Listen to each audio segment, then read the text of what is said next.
کبھی ایسا محسوس ہوا ہے کہ جیسے سب کچھ ہاتھ سے نکل رہا ہے؟ آج ہم ایک ایسی ہی کہانی کی بات کریں گے جو اس وقت امید دیتی ہے جب لگتا ہے کہ سب کچھ ختم ہو گیا، اور یہ کہانی اس ذات پر ہمارے ایمان کو اور بھی مضبوط کر دیتی ہے جو ہر پکار سنتی ہے۔ دیکھیے، یہ ایک ایسا سوال ہے نا جو شاید کبھی نہ کبھی ہم سب کے ذہن میں آتا ہے۔ وہ احساس جب لگتا ہے کہ بس ہر طرف دیواریں ہیں، کوئی راستہ نظر ہی نہیں آ رہا۔ لیکن پتہ ہے، ٹھیک اسی اندھیرے میں جب ہر امید دم توڑنے لگتی ہے، تب روشنی کی ایک کرن پھوٹتی ہے، ایک یقین کہ کوئی ہے جو ہر ٹوٹے ہوئے دل کی فریاد کو سن رہا ہے۔ تو چلیے سیدھا چلتے ہیں اس کہانی کے اندر، اس کے مرکزی کردار کی دنیا میں قدم رکھتے ہیں اور اس کے حالات کو سمجھنے کی کوشش کرتے ہیں۔ تو بات ہے ایک شخص کی جو ایسی پریشانی میں گھرا ہوا تھا جسے زندگی نے امتحانوں کے سب سے بڑے طوفان میں لا کھڑا کیا تھا۔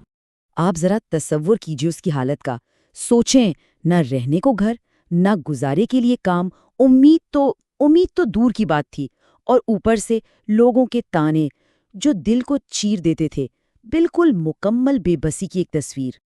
لیکن ہر کہانی میں ایک ٹرننگ پوائنٹ ہوتا ہے نا؟ اس گہری مایوسی کے باوجود اب یہاں سے کہانی ایک امید بھرا موڑ لیتی ہے۔ حالات چاہے کتنے بھی برے کیوں نہ ہو گئے تھے، اس نے اپنے اندر ایک فیصلہ کر لیا تھا، ایک اٹل فیصلہ کہ میں سب کچھ چھوڑ سکتا ہوں لیکن اپنے رب سے مانگنا کبھی نہیں چھوڑوں گا۔ یہی تھی اس کے ایمان کی اصلی طاقت۔ اور اس کی دعا کوئی لمبی چوڑی فریاد نہیں تھی، بس ایک سیدھی سادھی دل سے نکلی پکار، اے اللہ میرے لیے کوئی راستہ نکال دے۔ بس اتنا ہی، کیونکہ وہ جانتا تھا، وہ دل سے مانتا تھا کہ راستے بنانے والی ذات صرف وہی ہے۔ تو پھر کیا ہوا؟ جب کوئی اتنے یقین سے، اتنے اصرار سے مانگتا ہے تو جواب تو آتا ہی ہے۔ چلیے دیکھتے ہیں کہ اس کی پکار کیسی سنی گئی۔ آپ نے سنا ہوگا نا، کہتے ہیں دعا تو پتھر کو بھی پگھلا دیتی ہے۔ بس سمجھ لیں یہ کہاوت اس معجزے کی بنیاد بننے والی تھی جو اب ہونے جا رہا تھا۔ اور بالکل ویسا ہی ہوا، اس کی پکار سن لی گئی، اس کے صبر کا، اس کے یقین کا پھل اس سے مل گیا۔ معجزہ ہوا، اسے رزق ملا، لیکن کہاں سے؟ ایک ایسی جگہ سے جس کا اس نے کبھی خواب میں بھی نہیں سوچا تھا۔ اور یہی تو ثبوت ہے نا کہ اس کی تدبیریں ہماری سوچ سے کتنے اوپر ہیں۔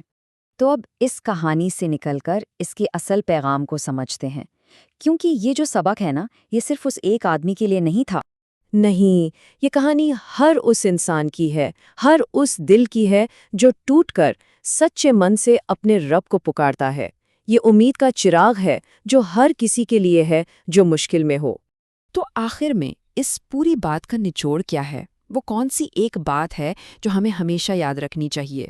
اور وہ بات یہ ہے، اس جملے کو ہمیشہ یاد رکھیے گا، خدا کے گھر میں دیر ہے، اندھیر نہیں۔ بالکل، ہو سکتا ہے وقت لگ جائے، لیکن ناانصافی کبھی نہیں ہوتی، مایوسی کی کوئی جگہ نہیں۔ یہی صبر اور یقین کا سب سے بڑا پیغام ہے۔ تو اس بات کو ہم اس سوال پر ختم کرتے ہیں، ایک ایسا سوال جو آپ کو سوچنے پر مجبور کرے گا کہ جب وقت سخت ہو، جب ہر طرف مشکلیں ہوں، تو ایمان، یقین آخر کس طرح راستہ بنا ہی لیتا ہے؟